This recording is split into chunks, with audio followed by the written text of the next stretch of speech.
So, mate, do you want to just jump into number one? What are some of the reasons why commercial property is the wrong choice for you?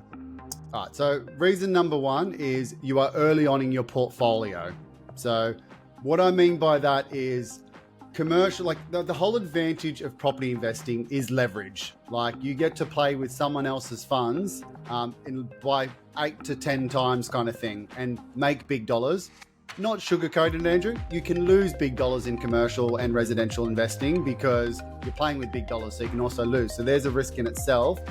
But when you're starting out, especially if you've got time on your side and you don't have a short-term passive income goal, residential can make more sense. And the main reason for that is you get more leverage. So like let's just say I had a young 21-year-old client come to me and they say, I want to grow a commercial portfolio and have a passive income.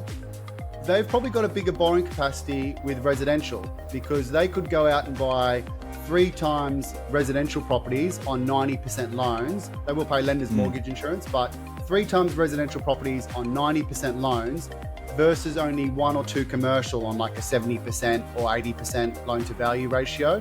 So they've got more leverage. So if they've got 3 times the portfolio and we get the exact same capital growth, we make 3 times as much. So we're going to have 3 times more equity, which we can then transfer into commercial for a bigger asset or a better asset. So maximizing leveraging, especially in the accumulation phase, is paramount. Like that's the advantage of property. And that's when it might not be right for you because you're starting out, use leverage to get those funds and that kind of wealth, and then you can go into commercial afterwards.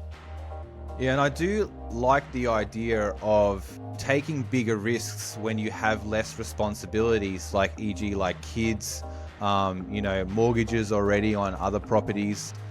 So if you're younger and, you realistically could lose some money, like you realistically could lose it, but it won't kill your life. I do like the idea of while you have less responsibilities, getting as much leveraging as you can. So commercial property might not be the best for you. And let's face it, commercial property has a big barrier to entry because of the higher deposits you need.